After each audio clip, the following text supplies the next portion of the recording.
प्रिय साथियों, उत्तर प्रदेश न्यायिक सेवा जूनियर डिवीज़न की प्रारंभिक परीक्षा की तैयारी कर रहे, फॉर्म भर चुके, फॉर्म भरने वाले, मतलब सभी आहार अधिवक्ता बंधुओं और बहनों को बहुत सारी शुभकामनाओं के साथ जो अभियोजन अधिकारी की परीक्षा में मुख्य परीक्षा उत्तर प्रदेश की देने जा रहे हैं, वो समस्त अधिवक्ताओं के लिए मंगल कामनाएं प्रेषित करता हूं। आप सबों का अध्ययन आखिरी पड़ाव की ओर मोड़ ले रहा है। आज 15 दिसंबर पूरा होने को है। 15 दिन इसमें और बचा है। 5 दिन जनवरी में ले लेते हैं। 20 दिन का समय बचा है। ये 20 दिन केवल आत्मसात करने का विषय है, ना तो नया पढ़ने का, ना तो बहुत पुनरावलोकन का। पुनरावलोकन की भी जो समय सीमा थी धीरे धीरे समाप्त हो रही है। 20 तक ही बिल्कुल समाप्त हो जाएगी। उसके बाद चिंतन मनन स्थिति में आप होंगे, खास करके वो जो 69 चयनित होने वाले हैं। बाकी तैयारी का अंत नहीं होता, हर व्यक्ति पढ़े, जिंदगी भर पढ़ता ही रहे। जो चयनित हो जाता है वो संपूर्ण ज्ञान नहीं रखता, जो चयनित नहीं हो पाता वो भी संपूर्ण ज्ञान नहीं रखता। संपूर्ण ज्ञान असंभव है। ये एक लर्न पोजीशन है और कंपटीशन की जो नीति को, कंपटीशन की स्ट्रेटजी को जो फॉलो कर जाता है, और अंत में एक तो कहना ही पड़ेगा, जिसकी किस्मत में ये चीज़ होती है वो मिलती है। बहुत सारे ऐसे अथक प्रयास करने वाले अधिवक्ता बंधुओं और बहनों को जानता हूँ। खुद मैं अपने आप को उस पायले में रखता हूँ कि किस्मत का एक बड़ा रोल होता है। अगर आप कितना भी मेहनत करें, सार्थक से सार्थक प्रयास करें, दिन रात एक कर दें, एग्ज़ाम हॉल में भी बेटर करके आएँ, लेकिन आपकी कॉपी गलत व्यक्ति के हाथ में पड़ सकती है। ये प्रोबेबिलिटी नहीं है, ये आवश्यक सच है।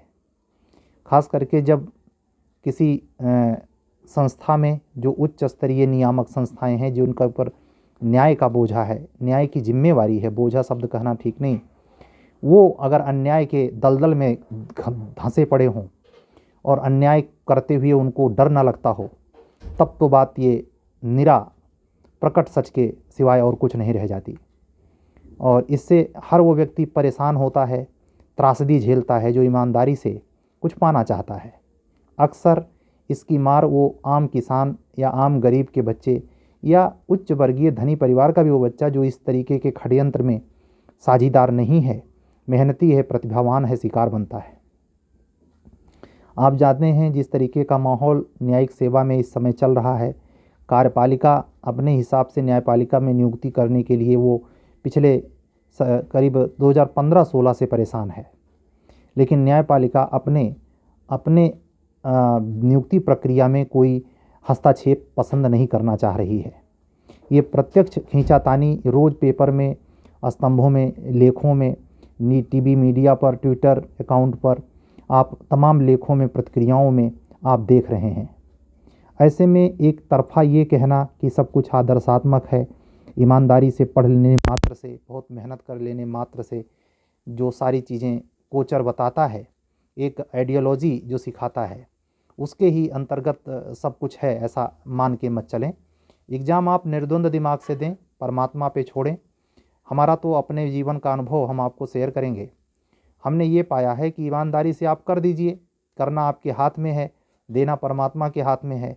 हम तो ये भी मानते हैं कि जो गलत ढंग से प्राप्त कर लेते हैं पद प्रतिष्ठा, उनमें भी अगर परमात्मा की इच्छा नहीं है तो कैसे हो रहा है। अगर परमात्मा की इच्छा नहीं है तो गलत ढंग से आदमी कैसे सक्सेस पा जा रहा है। इसका मतलब अगर हमको सही ढंग से पढ़ने के बावजूद भी सफलता नहीं मिल रही है तो इसमें भी परमात्मा की कोई मर्जी होगी। और इस भावना को केवल कल्पना या मिथक मत समझें। ये उतना ही सच है कि जितना ये सच है कि सूर्य एक स्थिर प्लेनेट है और पृथ्वी उसके इधर उधर घूमती है, जो कि सामान्यतया दिखती नहीं। ऐसे जब हम ये बातें कह रहे हैं कि परमात्मा ही करता है, तो ऐसा दिखता तो नहीं, करता दिखता तो आदमी है, लेकिन सच क्या है कि परमात्मा करता है। ऐसे धरती घूमती हुई नजर नहीं आती, लेकिन सच क्या है, धरती घूमती है। सूरज स्थिर है, हम सूरज को पूरब पश्चिम घूम घूम के अर्घ जल जलाते हैं, उसका नमन करते हैं, उसका उदय और अस्त मानते हैं। जबकि इस पर सोचा जाए कि जब वो शाश्वत प्लेनेट है और स्थिर है तो ना उसका उदय होता है और ना वो अस्त होता है। लेकिन आप सोचिए, किसी भी धर्म का पंचांग हो, इस्लाम हो, ईसाइयत हो, हिंदू हो, किसी भी धर्म का पंचांग हो, वो किस बेसिस पे काम कर रहा है कि सूर्य का उदय होता है, सूर्य का ग्रहण लगता है इत्यादि।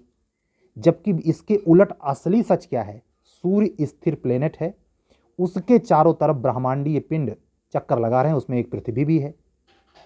कौन सा ऐसा व्यक्ति है जो पढ़ा लिखा नहीं है, जो खगोल की जानकारी नहीं रखता है, उसके सामने आप चीख चीख के चिल्लाएं कि सूर्य स्थिर है और पृथ्वी घूमती है, मानेगा? आपको दो थप्पड़ जड़ देगा, गाली देगा, आपको पागल घोषित कर देगा। लेकिन उसके ऐसा करने से क्या सत्य असत्य हो जाएगा? ऐसे आप इस बात को समझें कि परमात्मा ही आपको असफल कर देता है अगर आप ईमानदारी से हैं, आपके प्रारब्ध में ऐसा कुछ है, और वो गलत करके भी अंदर हो जाता है, वो भी प्रारब्ध के वश है। तो सारा ड्रामा चाहे अत्याचार का हो, चाहे पुण्य पताके का हो, चाहे धर्म का हो, चाहे अधर्म का हो, सब प्रारब्धों का खेल है। तो आत्मसंतुष्टि के लिए करना क्या चाहिए? इस जीवन में जितने देर आपको पढ़ने की नीयत से परमात्मा ने समय मयस्सर कराया है, अपने तरफ से ईमानदारी बरत दीजिए। आप पूछ सकते हैं, सर इसका फ़ायदा क्या होगा? फ़ायदा यही होगा कि आने वाले समय में जब आप इस तरीके से रिकॉर्ड कोई चीज़ आपके माइंड में चल रहा है कि क्या करें क्या ना करें, किन स्थितियों में जाएं और कैसे इस चीज़ से निपटें, तो आप इस बात का हमेशा ध्यान रखें कि कहीं का कहीं मिलता है। ये भी एक ब्रह्म सूत्र वाक्य मैं बता रहा हूँ आपको। आपने ईमानदारी से किसी को पानी पिला दिया, कोई पथिक है, नहीं जानते, वो परिचित नहीं है, प्यासा है, आपने अपने घड़े से उसको पानी पिला दिया। आप अपेक्षा भी नहीं रखते कि वो मुझे कुछ दे, आप यकीन मानिए वो नोट होता है। ऐसे आपने जानबूझकर किसी व्यक्ति को परेशान किया, वो भी परिचित नहीं है, आप मज़ा लेने के भाव से उसका परेशान किया, निरादर किया, तो उसके जर्रे जर्रे में जब परमात्मा है तो उस व्यक्ति के अंदर भी तो है, तो उसका भी अपमान हुआ। परमात्मा वो अपमान नोट करता है, वो सम्मान नोट करता है तो अपमान भी नोट करता है, और इसी आधार पर प्रारब्ध तय होता है। तो जो व्यक्ति इस लाइफ में लंबे समय तक घिसट रहे हैं, नहीं सफलता मिल रही है, वो प्रारब्ध दोष है। ये भी ध्यान रखें, किसी किसी के जीवन में जल्दी सफलता बड़ी खतरनाक होती है, वो परिस्थितियों संघर्षों को समझ नहीं पाते, अनुभवहीन होते हैं और अपने ही डिपार्टमेंट में किसी बड़े षड्यंत्र का शिकार बन जाते हैं, उनकी ज़िंदगी जेल में सड़ती है। समझ रहे हैं? तो ये मत माने कि अगर मुझे अभी तत्काल में सफलता, और केवल सरकारी नौकरी ही सफलता नहीं है भाई। जिंदगी के 50 छोर हैं जहां सक्सेस को परिभाषित किया गया है। सबसे महत्वपूर्ण है आनंदपूर्ण जीवन। आप कोई भी पद पा लें, अगर आपका आनंद छिना हुआ है, आपको आत्मसंतुष्टि नहीं है, आप हमेशा व्यक्तित्व के विरुद्ध पदों को वरीयता देते हैं, तो आप साधारण मानवीय पुरुषों में नहीं आते। आप अभी बहुत पिपासा बाकी है आप में।